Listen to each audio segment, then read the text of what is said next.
जय श्री कृष्ण।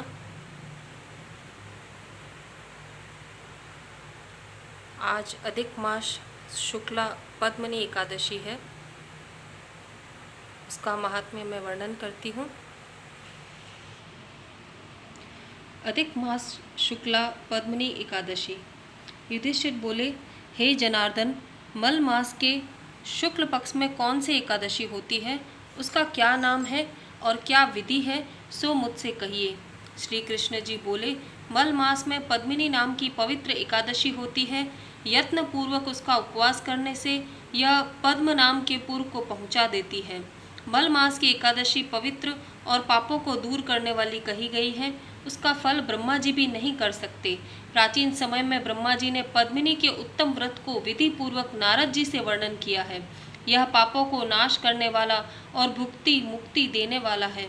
हे राजन, दशमी के दिन नियम करें, कांसे के बासन में भोजन मांस, मसूर, चना, करौंदो, शाक, शहद, पराया अन्न ये दशमी के दिन वर्जित है। भविष्य अन्न भोजन करें। खारी नमक नहीं खाना चाहिए। दशमी के दिन भूमि पर शयन करें और ब्रह्मचर्य से रहें। एकादशी के दिन सवेरे उठकर गोबर, मिट्टी, तिल, कुशा लेकर पवित्र होकर आंवले का चूर्ण शरीर में लगाकर विधि पूर्वक स्नान करें। इस मंत्र को पढ़े।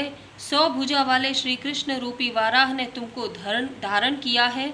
हे मृत्तिके, तुम कश्यप जी से अभिमंत्रित की हुई ब्रह्मा जी से दी हुई हो। मैंने सिर और नेत्रों पर तुमको लगाया। मेरे अंगों को पवित्र करो। हे देवताओं के देवता, हे शंख चक्र गदा धारण करने वाले, हे जगन्नाथ, हे विष्णु, मुझको तीर्थ में स्नान करने की आज्ञा दीजिए। वरुण के मंत्रों को जपकर गंगादि तीर्थ का स्मरण करके जहाँ कहीं जलाशय हो उसमें विधि पूर्वक स्नान करें। फिर धोती पहनकर भगवान का पूजन करें। विधि पूर्वक संध्या करके देव और पितरों का तर्पण करें। 1 माह से सुवर्ण की बनाई हुई राधा कृष्ण की मूर्ति तथा महादेव पार्वती की विधि पूर्वक पूजा करें। कलश के ऊपर तांबे अथवा मिट्टी के पात्र में उत्तम वस्त्र रखकर सुगंधित करके देवता को स्थापित करें। उसके ऊपर तांबे, चांदी व सुवर्ण का पात्र रखें। उसमें मूर्ति को रखकर विधि पूर्वक पूजन करें। सुंदर जल, गंध, धूप, चंदन, अगर, कपूर इनसे भगवान का पूजन करें। कस्तूरी, कुमकुम, श्वेत कमल और नैवेद्य, धूप, दीपक, कपूर और आरती से केशव और शिव का पूजन करें। ब्राह्मण और गुरु की निंदा न करें। वैष्णवों को संग लेकर ठाकुर जी के सामने कथा सुने। मल मास के शुक्ल पक्ष की एकादशी में पानी न पिए अथवा इस व्रत में जलपान व दूध पीकर रहना चाहिए और कुछ नहीं खाना चाहिए। रात में कीर्तन और बाजे बजाकर जागरण करना चाहिए। रात के प्रथम पहर में पूजा में गोला रखकर अर्घ्य देना चाहिए। दूसरे में श्रीफल से, तीसरे में बिजौरे से, चौथे प्रहर में सुपारी से अर्घ्य देना चाहिए। विशेष करके नारंगी से पूजन करना उचित है। प्रथम प्रहर में जागरण से अग्निष्टोम यज्ञ का पुण्य प्राप्त होता है। दूसरे प्रहर में वाजपेय की, तीसरे प्रहर में अश्वमेध तथा चौथे प्रहर में राजसूय का फल मिलता है। यहाँ मैं एक सुंदर कथा तुमसे कहूँगा। कार्तवीर्य के द्वारा जेल में कैद हुए रावण को पुलस्त्य मुनि ने राजा से कहकर छुड़ा दिया। इस आश्चर्य को सुनकर नारद जी पुलस्त्य मुनि से पूछने लगे कि इंद्र समेत सब देवता जिस रावण ने जीत लिए, उस रावण को कार्तवीर्य ने कैसे जीत लिया। तब पुलस्त्य मुनि बोले कि हे वत्स, मैं कार्तवीर्य की उत्पत्ति तुमसे कहूँगा, तुम सुनो। त्रेता युग में माहिष्मतिपुरी में है। उन्हीं के फल में कृतवीर्य नाम का एक बड़ा राजा पैदा हुआ। उस राजा के 1000 रानियां थीं, परंतु उनमें से किसी के पुत्र नहीं हुआ। राजा ने मन में विचार किया कि तपस्या करने से इच्छा पूरी होती है। यह सोचकर वह राज्य को मंत्री को सौंपकर तप करने को चला गया। राजा हरिश्चंद्र की पुत्री पद्मिनी उस राजा की रानी थी। वह भी अपनी पति के साथ गंधमादन पर्वत पर चली गई। राजा ने 10,000 वर्ष तपस्या की और उसके शरीर में हड्डी और चमड़ा रह गया। तब पद्मिनी नम्रता से पतिव्रता अनुसुईया से पूछने लगी कि हे साध्वी, मेरे पति को तपस्या करते हुए 10,000 वर्ष बीत गए, तो भी कष्टों को दूर करने वाले केशव प्रसन्न नहीं हुए।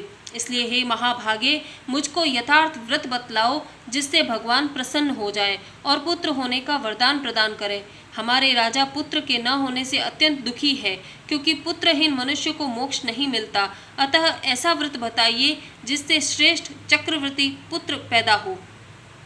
पद्मिनी रानी की बात सुनकर पतिव्रता अनुसुईया प्रसन्न होकर बोली, हे सुभ्रु, यह मल मास 12 महीनों में अधिक श्रेष्ठ होता है। यह 32 महीनों में आता है। इसमें परमा और पद्मिनी नाम की 2 एकादशियां होती हैं। उनका व्रत करके विधि पूर्वक जागरण करना चाहिए। इनके करने से पुत्र देने वाले भगवान शीघ्र प्रसन्न होंगे। यह कहकर अनुसुईया ने व्रत की विधि उसको समझा दी।